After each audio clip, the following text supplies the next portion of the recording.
the big screen can be a cramped space for an outsized talent. Before Jordan Peele found his footing with the ground-shifting Get Out, he and Keegan-Michael Key had traded in sketch comedy brilliance for the genre-thingamabob territory of Keanu. The feature outings of Amy Schumer, a master of the skit format if ever there was one, have yet to match the subversive wallop of Inside Amy Schumer, the show that made her not just a star but a creative force to be reckoned with. I Feel Pretty finds her on relative terra firma after the misfire of Snatched, but is with Trainwreck. This empowerment fairytale, with its muddled manifesto, isn't as gutsy as it wants to be. Writer-directors Abby Cohn and Mark Silverstein would seem to have fashioned a narrative interpretation of Schumer's off-screen rallying cry, "I say if I'm beautiful," even if, in their scenario, getting to that place of self-determination requires mild brain trauma. The story of a woman who's knocked unconscious and wakes believing that she's supermodel material, the film veers between inspired and strained and finally settles into the realm of self-improvement pop psychology. As Renee Bennett, an often delightful Schumer is a PG-13 good girl, not the queen of raunch she has often played to hot mess perfection. The mirror isn't a source of magic in Renee's fairy tale, but it does reveal her shift in perception, from weary self-loathing to unapologetic self-adoration. That's not a gradual shift but a sudden one, the result of a spin-class accident that takes place not long after a direct reference to the life-altering Fresno change-o in Big.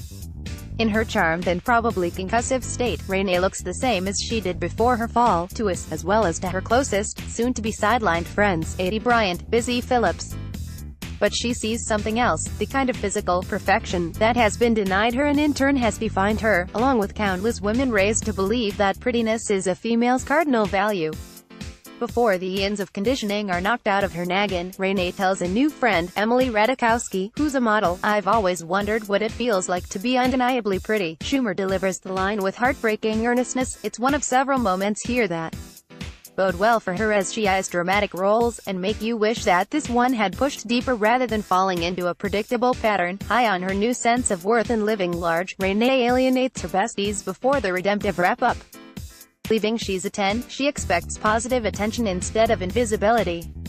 She goes for what she wants, whether that's a nice guy, Rory Scovel, a better job or a bikini contest trophy. Her newfound confidence is a healthy thing, no doubt about it. But feeling beautiful also makes her condescending, presumptuous, vain and snub. Inevitable, if somewhat half-hearted, lessons ensue. Renee's dream job takes her from a cluttered basement office, where she and the socially inept Mason, Adrian Martinez, form the online division of a cosmetics company, to the firm's glamorous Fifth Avenue headquarters. William O'Hunter's production design nabs the high-low divide with wit, and the entrance of Michelle Williams, as CEO Avery Leckler, ups the comic ante. The gifted Williams, who's had few opportunities to work in a comic vein, proves unsurprisingly adept at it.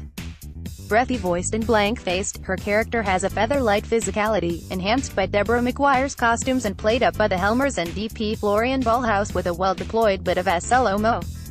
Like Tilda Swinton's magazine editor in Trainwreck, Williams is the movie's standout surprise. Schumer's unfiltered persona makes her the perfect foil for such hyper-polished corporate types, and the film could have used more of the wacky and revelatory yin-yang between Renee and Avery. All too soon their incongruities grow less edgy, giving way to workplace productivity, the yawn-inducing variety, not the charged madman kind. One of the paradoxes of Renee's illusion-invigorated self-esteem is that she lives to serve a beauty brand and help it hawk its wares. She teaches the luxury-blinded Avery what she needs to know about the women who would buy the brand's new lower-cost line, an idea spearheaded by the company's elegant founder, Lauren Hutton, who's joined briefly by fellow supermodel Naomi Campbell as another Leckler executive. As Grant Leckler, Avery's playboy brother and the would-be prince in this adventure, Game of Thrones Tom Hopper is more a diversionary tactic than a fully realized character. Not that most of the characters here have much dimension, mainly they react to Renee. Grant serves primarily to spark a very pointed but weirdly unexplored suggestion of bi-curiosity on the part of Ethan Scoville, Renee's new boyfriend. The implication might be that it wouldn't matter to her even if she knew that he's attracted to men, an idea worth more than a few comic beats in an otherwise flat dinner scene. Ethan's feminine traits, which include not just a taste for Zumba but a general non-assertiveness, make him an unconventional love interest in a Hollywood romance.